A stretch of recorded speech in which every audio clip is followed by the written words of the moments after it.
Good morning, Intenders. Good morning. Welcome and welcome back to Morning Intentions. Today is Thursday, July 30th.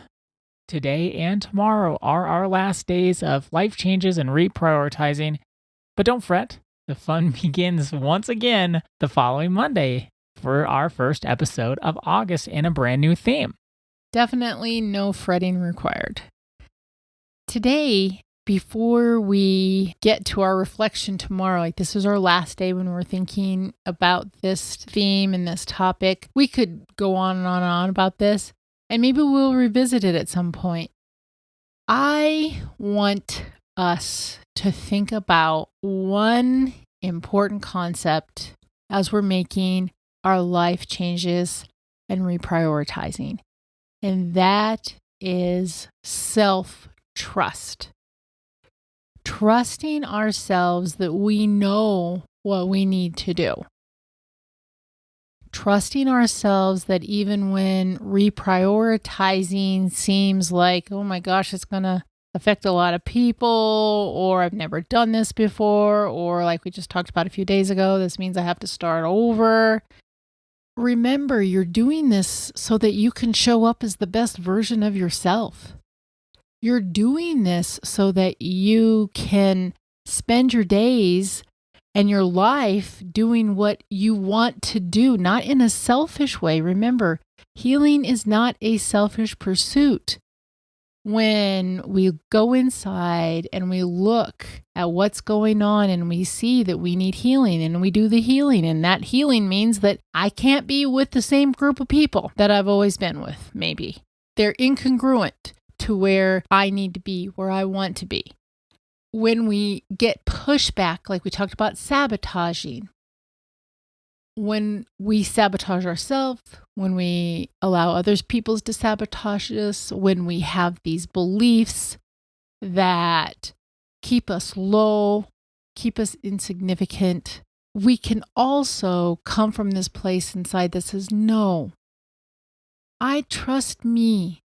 I know that I need to make a life change. I know that I need to reprioritize my life. Maybe not all of it, maybe just sections of it. When we believe in ourselves, that's the belief that we're talking about when we say, well, this belief then is now going to inform our thoughts and our feelings and our actions and our behaviors. Because we can have these self-destructive beliefs, and then we get what those beliefs give you. But then we also can come from this place like, no, I trust myself. Even if I don't have all the steps laid out, I know that this is a life change that I need to make. I know that I need to reprioritize. It's not that we're necessarily becoming different people, because we're not. What we're doing is we're growing, we're changing, we're healing, and we're becoming more authentic.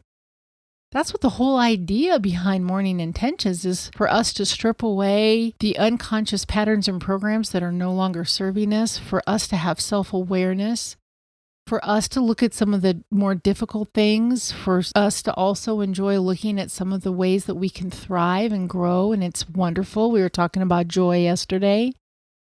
So let's all remember that true alignment with self also means trusting ourselves and recognizing that we all have worth and we all have wisdom. I don't think we've had one coaching client in all these years, even if they had made mistakes in their life, they knew. Maybe they didn't know at the time, but they knew after. They knew that that wasn't such a cool thing to do, or I didn't have boundaries in that situation, or I was putting on a mask and trying to be something that I wasn't, or I was allowing these people to treat me poorly and that made me feel badly about myself, but I know that's not me. Let's all remember, self-alignment means self-trust, and we all have worth and we all have wisdom, so we can trust ourselves. What are your best tips for someone working to develop self-trust? My first tip would be to cut out the noise. I would recommend meditation. if we can develop a practice of being quiet and still for just a few minutes, 10 minutes a day, we carry that with us then. And when something comes up during the day, that still quiet place is there for us to go back to, and we can reflect and we can say, that doesn't feel good. We can have that inner ugh. We may not know why, but we know the inner ugh if we allow ourselves to feel the inner ugh. So I would say that would be the first recommendation. The second recommendation is what we shared, is to get support. When you are sitting with someone who cares about you and it's their job to support you and they want to support you, and you start expressing ideas that are incongruent with who you know you are, you might hear from them, is that true? Would you mind sharing with me why that's true? And they may call you on it, because we can get into having this negativity bias about ourselves and about our future and about our past. When we're thinking about trusting ourselves and understanding our own inner wisdom, it's stripping away all the ways that we talk ourselves out of what we already know, and why we make excuses for why we can't change, or why somebody else is treating us poorly, or why whatever it is isn't going to work. Those are just excuses. When we say enabling isn't love, excuse making isn't love, that's the same way when we're thinking about ourselves. If I need to make a life change and I need to reprioritize, and then I keep on making all those excuses for why I can't do it and what this person is going to say about it and all the different elements that we talked about all month, we will stay stuck. And we deserve so much more than staying stuck. We deserve so much more than staying stuck, because we all have worth. We all have something to contribute to our world. We all can make a difference in other people's lives, but most importantly, we all can develop and nurture this beautiful relationship that we can have with ourselves. And we cannot do that unless we're authentic and we trust ourselves. Thank you for sharing your best tips to get us started with self-trust.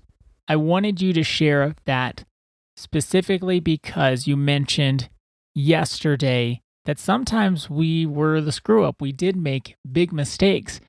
And if we were that person, it can be difficult to go from, here I am making all these mistakes and doing what I don't want to do anymore, then suddenly, I'm just going to trust myself that I know what I'm doing.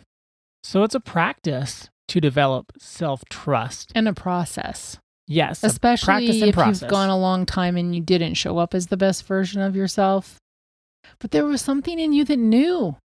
Otherwise, why are you changing now? It's just like what you said yesterday. Like, things can go on for years, actually decades. And it doesn't fit. And then when you finally get to this place where I have had enough, and you reach inside and access that courage that's been there all along, and you know that you do have wisdom inside of you, and you know you're worth a change, you'll find the courage to put one foot in front of the other. You will. If you believe that you can no longer live the way that you were living, and that you want to be different, and you want to learn how to show up with kindness and compassion and love, you will. I'm just stuck with what you just said. There's something in us that wanted to make the change. That can become our anchor and what we can return to. There's something in us that wants to make the change. There's something in us that wants to reprioritize. There's something in us that knows who we really can be, even if we haven't shown up as that person yet. There's always something in us. And it's going back to that something, even if it feels small and tiny, that's still part of you. It's not an anomaly. It's not something that you messed up about or made a mistake and it's not really there. It's there, but we have to nurture it until it can grow. And provide the safety that it needs to come out. That's why I'm always saying, look inside and get support. Look inside and get support. Look inside and get support. Because if you do those two things, you'll be able to trust yourself And then if you get support and you start developing a sense of trust in your support, there ain't nothing you can't do. And there's nothing that you can't conquer. So, for our intention today, I will embrace this season with trust, wisdom, and an open heart. I will embrace this season of life changes and reprioritizing with trust, wisdom, and an open heart. Thank you so much for joining us today. Our day is better because you are part of our day. See you tomorrow. See you then.